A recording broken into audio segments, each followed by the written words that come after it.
bien vrai yàkkati rek fi leen waaye benn notable day naan Mansour Mbaye ku def lu rëy lu baree bare xam naa ko fii amoon na ambulance mu doonoon ambulance bu maget maa ne woon MCD balaa ñuy gaaree ambulance yi fii nañ yooyu ambulance mooy gën ñu gaare fii ambulance alors que nit ñi dañ leen a soxla waaye nag toog di rek lu woon mais actuellement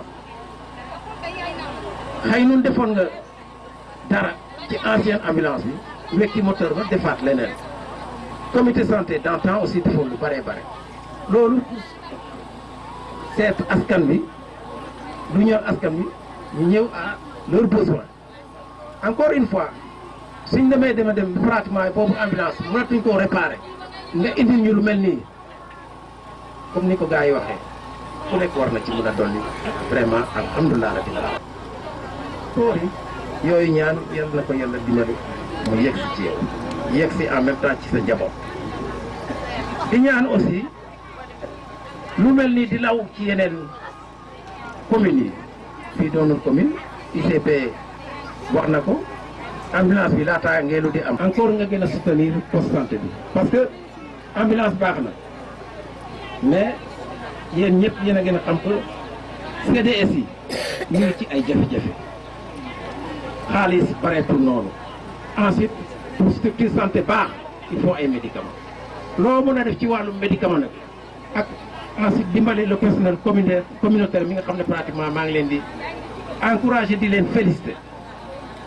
depuis ma ñëw fii daan naa wax que le personnel de réseau aussi ci CDS bi membre CDS ngañ defal na leen lu baax defal ñu ko ñun ñëpp parce que su ko defulee su ngeen ñii suñu amee urgence dañu daal di woote au niveau du district woo docteur Diallo su fa nekkulee ou bien woo chauffeur man mii des fois dañ may woo docteur Diallo di ma naan baal ñu ak parce que maget la ba ne loolu amul solo ñoo ko bokk. Madame l'ICP, le représentant du médecin-chef docteur Agnès, nuyu naa chef de village, nuyu naa comité de santé bi nuyu naa population Cikki et sur ce qui est en train d'être fait parce que depuis 2009 je crois lañ xamante depuis 2010 laa commencé ñëw Ngelu non Cikki boobu ba léegi chaque année am na action bu bees boo xam ne bi entamé na ko pour waa Cikki je crois que c'est le représentant du député maire moo wax sànq bi mu ñëwee gis ambulance rongañam dafa turu yow da ngaa gis ambulance man dama dégg fekkee processus bi xam yéene bi mu ci amoon dama ñëw un jour këram mu ne ma gis naa benn ambulance bu baax Cikki laa ko bëggal aw ma xaalis nag wante dinaa reyante dinaa ko am. 5 jours après mu ne ma jënd naa ambulance ba. ça veut dire que yéene la ci àndaloon xol la ci àndaloon bëgg-bëgg la ci àndaloon bëgg na fépp lu lépp am feneen mu am à Cikki ñaanal ko yàlla rek yàlla yokk man-man bi yéene bi mu am pour les populations yàlla dimbali ko mu ànd. naa insister ci préservation de l'outil wuti mën na bañ a jafe wante entretenir moom mooy encourager kuy wuti professeur indi na fi ay fourniture sànq directeur bi muy wax ne matériel bi ñëwoon ci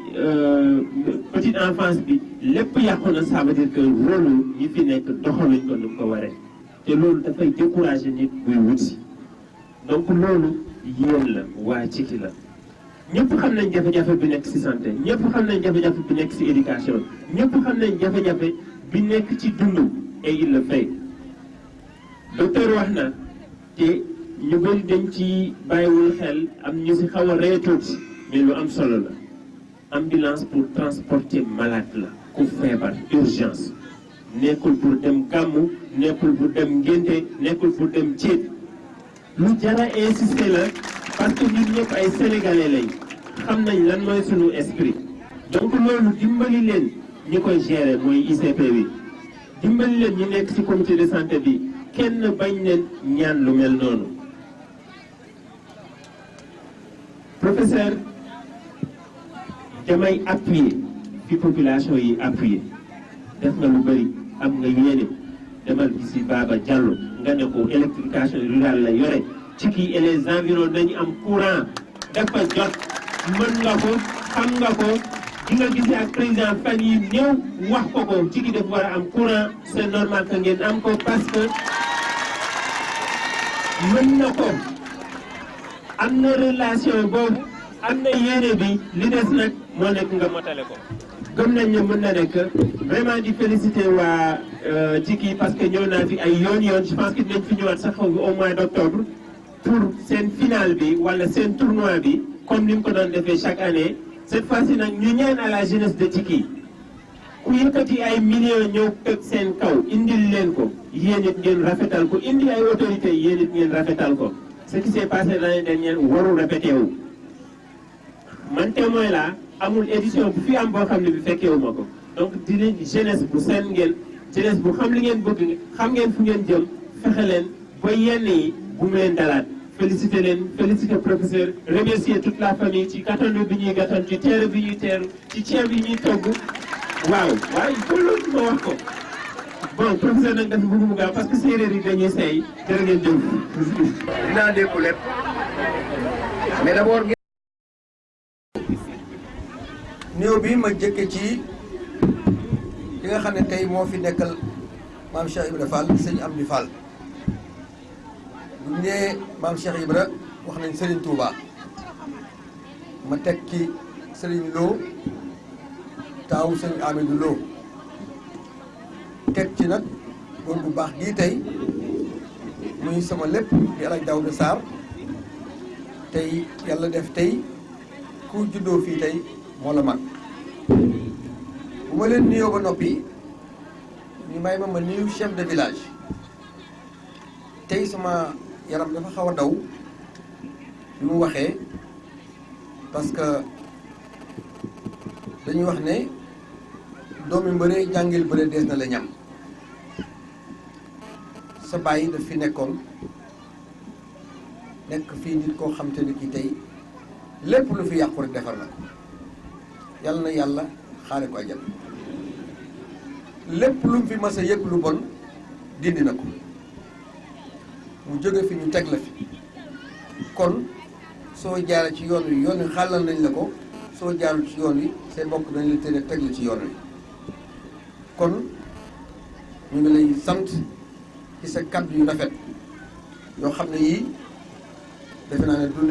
ñu ne gulee su ma nuyoo ñooñu ba pare nag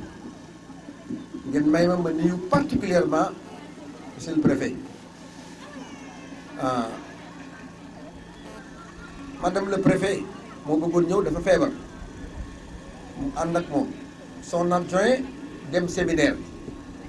moom le préfet Sadji dem congé léegi lañ ko jox instruction mu ne maa ngi ñëw taxawu ko kon administration nii la boo fi nekkee waxuma la dara mais vous êtes le représentant de monsieur le président de la république jërëjëf monsieur le préfet bu mu nuyoo chef de village nuyu préfet dina sargal madame Ba jàmbaar a ngi nii a ngi lay nuyu di la jox sa wàccukaay bu ma la nuyoo nag damay nuyu sa personnel gis ma commencé d'abord ci sage-femme bi waaye ma gis ñi nga xam ne ñoo lay soutenir matin midi soir nekk ci conditions yu dérisoires loolu laa bëggoon wax ci français dama bëggoon wax ne vous êtes soutenu par une personne par des personnes extraordinaires travailleuses battantes et mal payées xam nañ ne li ngeen di am du dara bu ngeen doon fóot ay chemise sax moo ëpp loolu waaye da ngeen bëgg dëkk bëgg li ngeen nekk moo tax ngeen nekk ndax li nga nekk fukki at ak nangam te yoroo ci dara nga nekk ci ba cee màggat ku ne xam na li ngeen def coono la loolu nag dafa am lu ma doon xaar maa ngi wax ci kanamu préfet ne dinaa ci def sama loxo man personnellement te su ma leen ko waxee rek xam ne daa ci def sama loxo. bëggoon naa aussi bu may ñëw ma indaale seen contrat malheureusement ministre dafa dem vacances looloo tax seen contrat ñëwul mais dama bëggoon tey lii buy toog kenn ku ne ma toog am na sa contrat ngi ni te insha allah rabbi dina ñëw. ngeen may ma nuyu Moustapha Niang. Moustapha dama koy beral loxo damay wax ne ko damay jaayante ak yàlla jaayante ak Moustapha lépp luy bëgg-bëggam dinaa ci taxaw bu fekkee ne dañ laa war a dimbale dañ la dimbale bu ñu la war a jàppale dañ la jàppale ndegam sama bakkan bii maa ngi koy yor sant nañ la gërëm nañ la. ambulance bi moo ko jëlee barki dem minuit ma ne ko foo toll mu ne maa ngi nii mais ambulance bi yaa ngi départ mu ne waaw ma ne ko ana kirij mu ne amul kirij 1h du matin ñu ngi wut kirij Touba ma ne ko bul dem amuloo kirij dindi la du secours bi ñu changé ko defar ko ñu dem ci organisation bi changé lu de secours mu wut kirij départ 1h30 la ma ne gaare naa ma ne ko jërëjëf te j'étais ému parce que dama ne du ma tëdd mu te néewuma accident bi ma nee gaare naa ba tëj maa ngi dem sama kër laa door a tëj sama portable tëddi 1h30 kon yow xam nañ li ngay def développement defe naa ne yaa ngi ci maa ngi lay nuyu bu baax di la sant di nuyu Pape Diouf di la xamal ne aussi yow sama lépp nga maa ngi lay gërëm di la sant gis nañ effort yi ngay def lépp loo ma mos a wax lu jëmale kanam nga may wax waaye mosuma wax ci nit dara loo xam ne lii lu koy delloo ginnaaw la kon loolu dama la ci sant di la gërëm ma nuyu également Cheikh Tidiane sama xarit wax na dëgg yàlla moo ñu boole depuis 2008 la ma président de la République ne ma dama la désigner seen secteur ma dem ànd ak ñoom ñu ne fa ba am benn réunion ñu toog mu ne man de président li ngay daj ci bu ma amee occasion wax ak président Macky Sall ma ne ko ah bon di ngeen am ñu ñëw rencontre toog yàlla def ma fekke ko ñu dem ba yàgg président déy ma ne ma kii nag moom loolu ci xam ma ne ko suu mu ne aide de camp bi defal ma ko ci directoire politique te man boobu nekkuma directoire mu jooy ma ne ko looy jooy mu ne yow laa bëggoon ma ne ko dina ñëw demal kon yéene boobu mu am ci man ba tey li yëpp am tey yàlla na ko yàlla fay heure bu ma jógee jóg na heure bu ma amee soxla jóg na su ma ko nee demal mu dem sa oto na dem bu ma ko doon départ dama am lu may liggéey mu jël otoom ak chauffeuram ñëw doxal ma li may dox kon Pape Cheikh man gis naa li ngay mel ci man yàlla na yàlla fay dégg naa monsieur Fall jaar na fi wax na ma la petite enfant dinaa ci def sama loxo dégg naa aussi mutuelle de santé bi Gana dinaa ko répété dinaa leen jël en charge dinaa ko renouveler waat incha allahu rabbi dinaa jëlaat ñëpp en charge di la nuyu nag di la sant aussi parce que gestion dafa am solo mbir bu ñu la ko joxee da nga koy def ni mu waree parce que j'aurais bien aimé su may def tournée ma gis ñu ne ma diw mi bénéfice de diw mi benn dem nañ ba ñu ma commence ne ma nanga ma leen dafa accès waaye cette fois-ci bu ñëwetee dañ ko gérer d'une manière boo xam ne bii urgente ba ñëpp ñi nga xam ne ñoom ñoo taxoon ñu jot ci ñu mën cee jëriñu ci à temps bu waxtu ba jotee bu weer ba dellusiwaatee xamale dinaa ko renouveler dinaa jëlal tous les élèves de la commune ci CEB bi. ma ñëw ci madame monsieur le représentant de médecin-chef docteur Diallo ak Diouf ñoom ñëpp oo nañ ma di rafetlu ñu ne ma ñu ngi ñëw mbaa sama représentant dina ñëw ah ñëw ngeen ñu ngi leen di tatagal waa kër Mandiaye Kébé dégg naa ñeex mi waaye dafa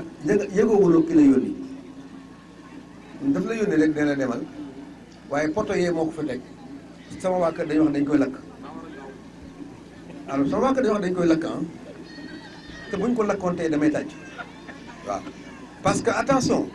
marché bi dafa am ku ko gañe ñu wëlbatiku ne ko fa nga dëkk kaay ñu jox la ko mu gañe waat ko mu gañe ko war ko def kon nee naa ko demal su fekkee da nga am problème fil wala problème buum may ma man ma jël ci sama xaalis jox la nga def ci buum googu ñu takk poto yi defar loolu man pare naa waaye defe naa bu yéexee tuuti man dinaa def ci ki toolu courant toolu courant nag man moo ma gënal dañu yàkkamti mais bu ñu yàkkamtiwul woon toolu courant soo ko amee kenn du la facturé te booy seetaan làmb ja wala ngay seetaan loolu ñu na door pa télévision coupé Dakar yow sa télévision du coupé loolu lépp dana ñëw kon maa ngi ñëw ci li nga xam ne mooy lii monsieur le préfet xam nga damay jël kaddu ci système bi mu war a doxee man su ma paree yow yaay war a tëj ndax nit ki bu ñëwee aussi ci béréb dañ koy jox li nga xam ne moom la moom waaye bala may ñëw ci li nga xam ne moom laa indi ma gërëm ñëpp sëñ ñang maa ngi lay gërëm waa Mbour Sine gis naa leen ñoom Imam Faye Samba Ngom Mbel xamoon waa Ngélu waa Ngàcc waa Kayi ñi gis naa ñëpp waaye nag seen bopp la bu ma leen gisul woon dina ma jaaxal ndax yéen a moom li ma bëgg a wax rek tey ci li nga xam ne tey lii la su ma la joxoon liste bi da nga tiit 3 double feuille la yoo xam ne yi am nga 46 matériel muy lal muy berceau muy table muy table d'accouchement muy armoire ngay bureau muy leneen jëm ci kuddo aiguille ak li ñuy jam ak li ñu dul jam ak li ñuy ñaw lépp suñu borom may na la ko ma bëgg nag loolu boo ko jotee nga def ko une bonne gestion mais gestion bi aussi pour mën a ma ñëw ci ambulance bi ma xam ne nga xam ne dafa am say nawle la santé yéen da ngeen nekk nit ñoo xam ne ñii vraiment da ngeen am solidarité poste de santé bii rek taxumaa jóg déedéet fépp fu fi nit di faj rek ci biir gox bi foofu war naa ca dugal sama loxo waaye kon bu ngeen demee ba gérer ko ngeen xool ne ah comme nun kat poste de santé bi ci la ñu bokk te Ngélo ak feneen ci lañ bokk nga ne cukkat loo xam ne li am na solo muy lu rafet te bees nga jox ko sa collègue yooyu ah ambulance bi nag beesul de ambulance venant la waaye dama leen di garantil ne bu ngeen ma ko sàmmalee sàmm ga ci war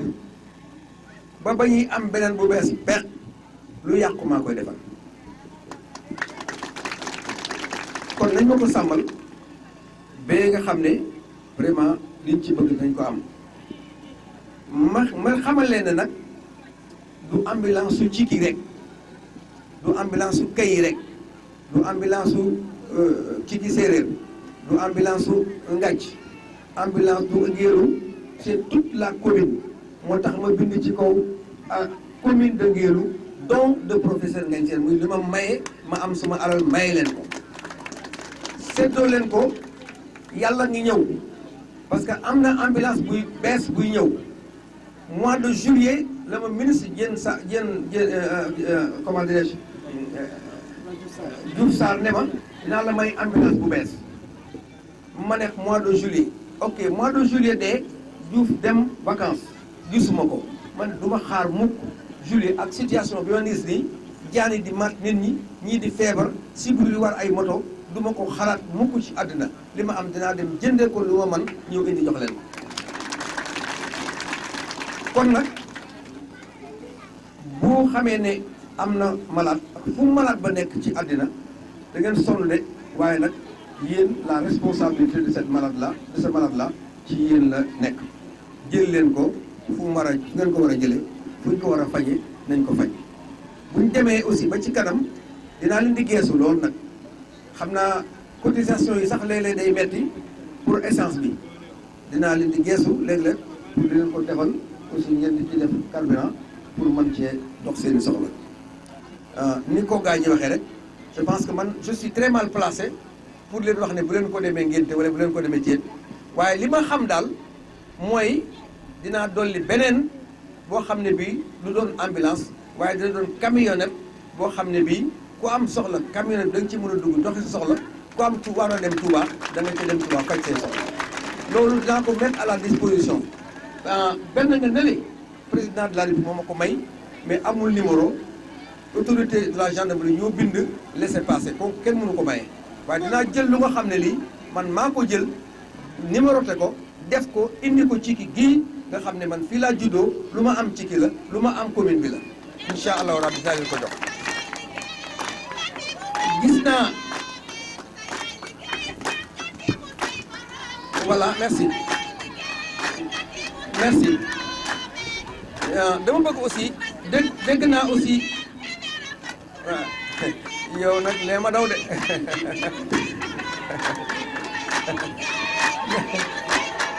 waaw merci jox ko waaw baax na waaw merci bon dafa am way yu neex mais am na way yoo xam ne aussi da ngay xaar ba gars yi jaflu ci kii ba pare nga door ko àggale bon alors donc bu ma ñëwee si yéen groupement yi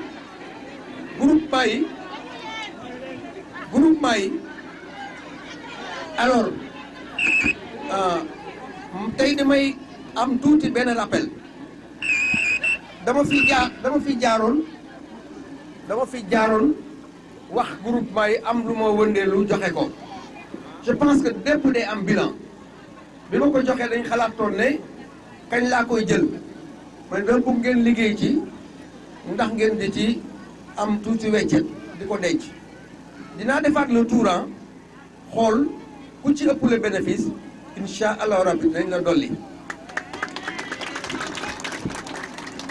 relais communautaire yi gis nañ ni ngeen di liggéey anta waxal relais communautaire yi aussi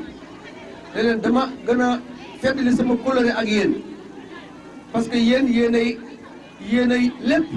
ci gox bi fu waay am problème yéen a koy xam socialement yéen a xam li gox bi di jàkkoonteel ngeen di daw guddi ak bëccëg pour mën a trouver une santé de la population kon yéen kenn amul seen fay ma bëgg a wax ne rek la ma leen waxoon rek mooy bu fekkee ne da ngeen di rencontrer bu ngeen doon am añ ba yokku naa ko ba doublé naa ko kon daal defe naa ne am na ku ma bëggoon tontu waaw logement sage-femme monsieur Faye waaw dégg naa ko incha allahu rabbi dinañ ci jublu ba sage-femme du bu bëggoon dem itam du dem danañ ko jéem a defal lu rafet loo xam ne lii alors incha allahu rabbi dina ci mën a sutulu loolu daal mooy li ma bëggoon a wax ci gàttal ma leen xamal ne nag tey am na ay garab aussi yoo xam ne indi nañ ko garab yooyu aussi ngeen faje ko te dimbali ci nit ñi ndax ñoom ñoo ko moom matériel bi aussi ngeen sàmm ko sàmm aussi leen ñu yàlla may te xam ne daal bu ngeen ma gisul itam damaa uti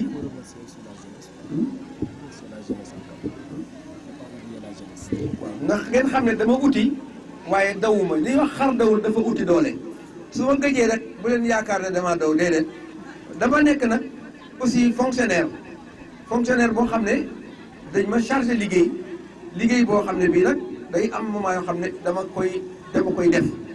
ba tax na xëy na peut-être na ma waroon a teewe ci seen i bët damay xaw a jafe waaye bu amul itam xam leen ne picc ngi ci kaw waaye xel maa ngi ci suuf dinaa jeexal rek ci remercier kenn koo xam ne mooy le président de la république mënuma wax te tudduma ko nekkuma tey fii ci affaire politique nekkuma tey affaire meeting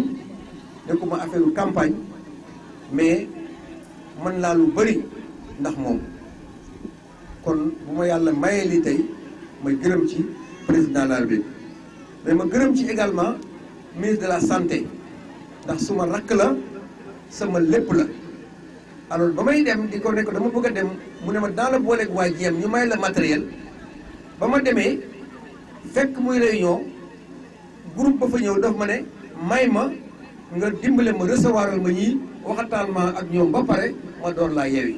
keroog ba ma fay jógee il était 21h ci bureau ñun ñaar rek ak xale yi mu doon recevoir loolu xam na fi ma président la bi teg jox na ma sama wàll ba man kon à travers le chef de poste à travers le médecin chef à travers le directeur Amath Diouf qui est le directeur de la VM may remercier bu baax le ministre mais à travers le ministre may remercier kenn ci man muy chef de l'État monsieur le président de la République kon daal ci gàttal dina jëlaat kàddu gi ci yéen bon je ne sais pas si vous voulez que je parle français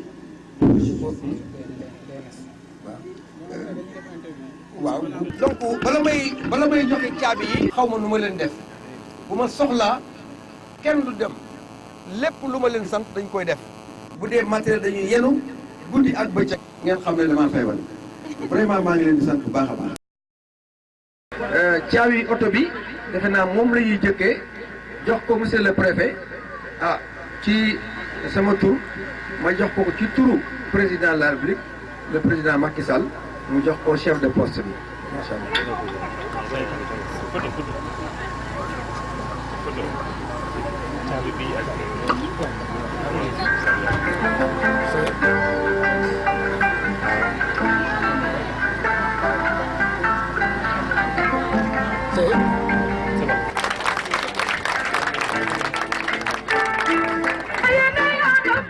Sadji maa ngi nuyu képp ku fi teew ci turam ak ci santam di jiital ci nuyoo bi le professeur Ngagne Sène PCA ISRA di nuyu son ami Cheikh Tidiane Gadio à travers le chef de village Moustapha Sarr ñi ngi nuyu bépp kilifa diine ak kilifa aada bu dëkk ci kii ak ci ko wër di nuyu jigéen ñi di nuyu également la jeunesse de Cikki di beral nuyoo les autorités médicales yi teew fii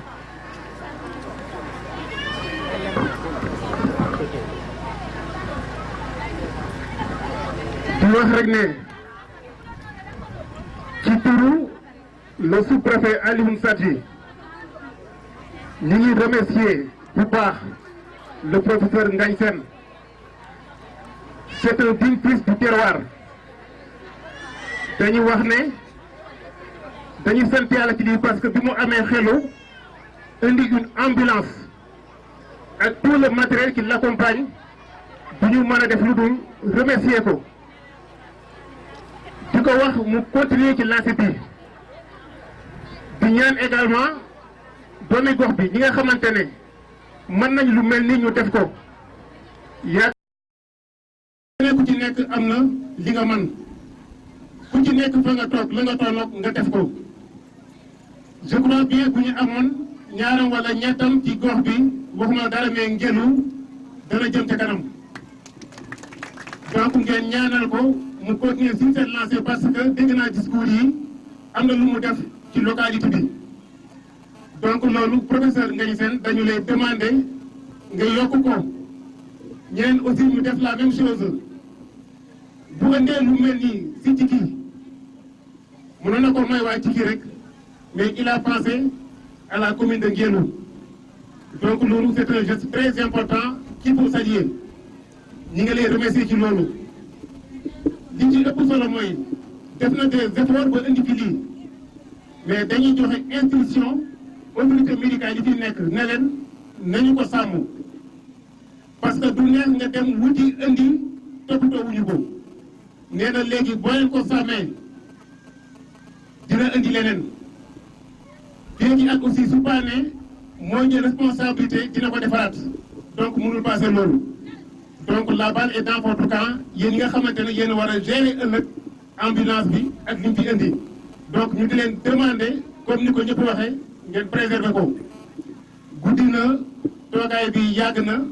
pratiquement li ci consolo ñëpp ñi fi jaar wax nañ ko loolu rek lañ ne woon lañ fi indi ci ay kàddu ñu ngi sant ñëpp di gërëm ñëpp asalaamaaleykum wa rahmatullah.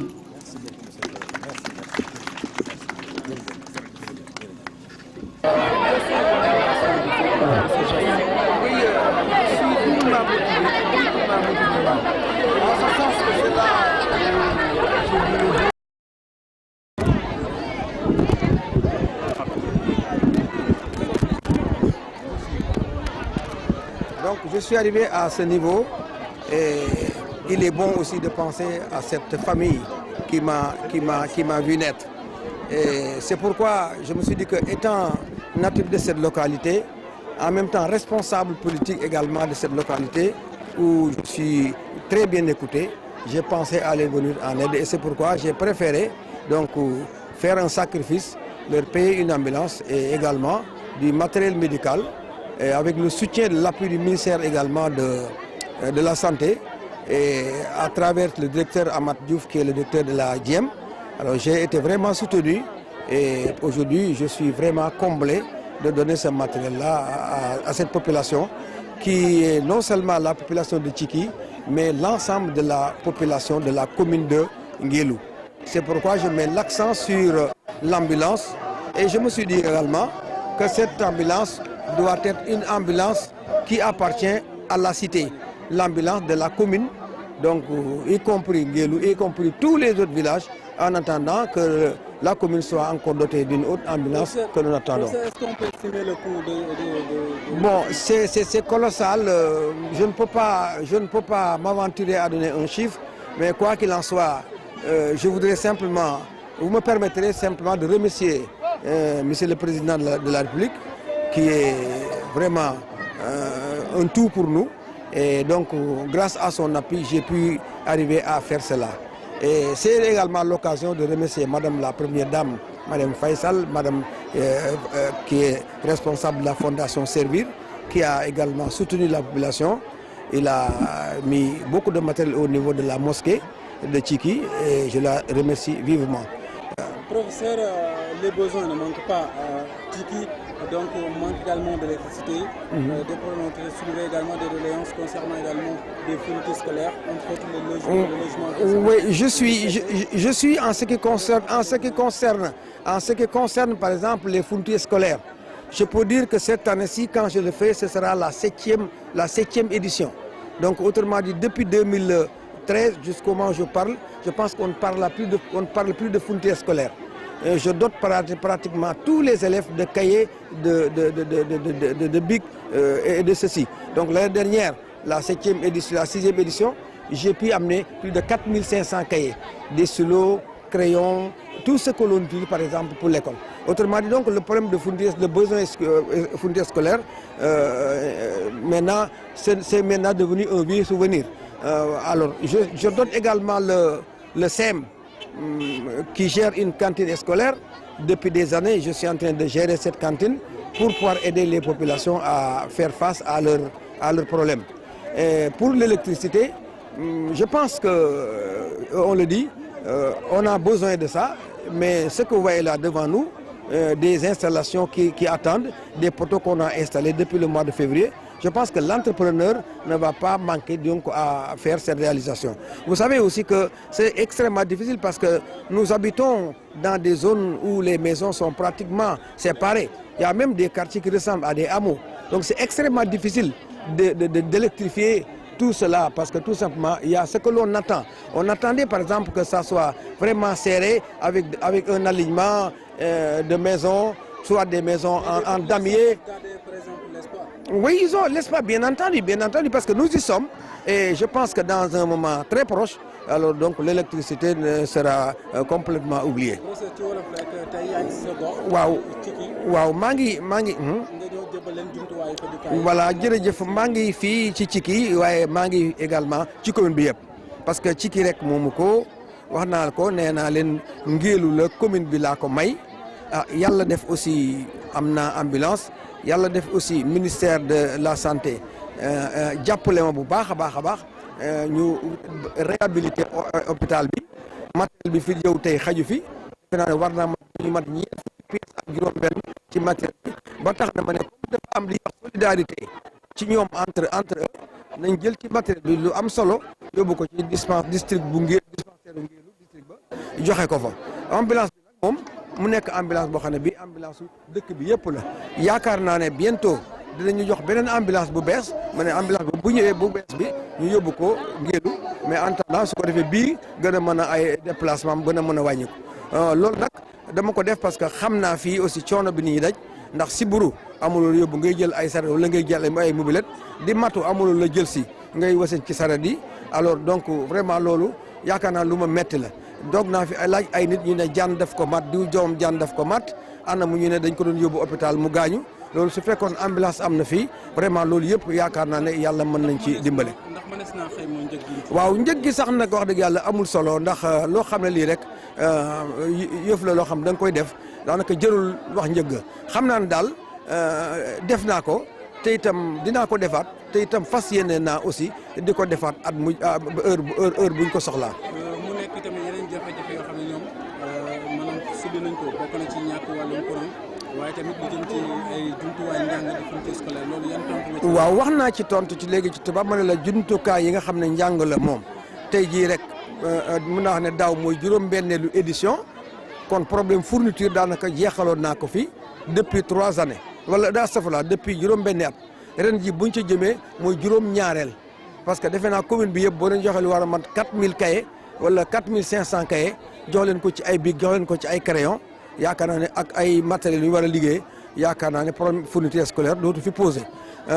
xëy na dinañ ko yokk nag ba ut ay sacoches yoo xam ne dañ ko ci mën a boole mais également collège bi aussi wax naa leen ne sax xale yi fa ñuy nekk nga xam dañuy am lu ñuy wax cantine scolaire maa ngi koy jox ceeb di ko jox diwlin pour jàppale pour ñu mën a dund ndax nee na leen biir bu ci nit dara nekkul borom du mën a taxaw loolu daal xam naa ne ñu ngi ko doon jàkkoontal mais alhamdulilah courant bi nag moom wax nga ko wax naa ne yaakaar naa ne ku teg ay poto yi ci sa gannaaw ni ma ko wane entrepreneur bi ko gañe woon yàlla def mu nekk fii ci ñun di député maire Madiaye Kébé yaakaar naa dafa xëy na peut-être dafa am lu muy xaar waaye defe naa yàggatul bañ naa ko nag ba ne su fekkente ne bi sax la muy xaar dafa metti sax dañ jéem a xool luñ ci mën a jàpp ñun suñu man ba entreprise am luñ ci mën a suqali waaye yaakaar naa ne duñu àgg foofu ndax xam naa ne nit la koo xam ne kii aussi ci député secteur bi la bokk te moom mooy député département bi te itam yàlla def muy liggéey ci courant alors ñu jox ko moom moo nangu woon ba nangu ko ci ñi nga xam ne sax entreprise yi ñoom ñoo ko gañoon kon yaakaar na dañu xaw a yàkkamti rek waaye incha allah rabbi loolu bu neexal léegi mu jóge fi. waaw maa leen di sant bu baax yéen itam di leen sant alors di leen sant nga may ma rek tuuti parce que je pense que média lu am solo la ndax cim réew moom la ñu soxla ndax nit ki xëy na peut-être war nañ xam mooy kan la muy def aussi war nañ feeñ waaye ñu bëgg rek média bi nekk vraiment un média orthodoxe boo xam te ne bii dafa am fu ñu koy wéer. teg ko ci ay conditions yu wóor teg ko ci dëgg goo xam ne gi te xam ne yàlla dëgg rek la bëgg ak lu mu neex rek dañuy ñaan nit ñi vraiment seen rôle ñu koy jouer surtout yéen les médias parce que man ci di que yéen mën ngeen a taal am réew waaye mën ngeen a fay am réew comme mën ngeen a taal am réew wala ngeen fay am réew nag yaakaar naa ne li nga xam ne mooy am ci réseaux sociaux yi moom lu jar a xalaat la te dara dugalu ko ci loolu journal léeg-léeg ñu tàggee borom ne salaamaaleykum léeg-léeg ñu rey borom nuyoo léeg-léeg ñu wax ne lii fekk kii nga jëm Dakar ñu ne dem na loolu daal lu xaw a jaaxal la réew mi la ba tax na ñu ngi ñaax daal société bi ñi nga xam ne ñooy def réseaux sociaux yi ak ñi nga xam ne ñoo koy jàng ñu ciy def attention bu baax a baax di ci nit ñi mën béy ci seen wéewu tànk waaw jërë ngeen jëf waaw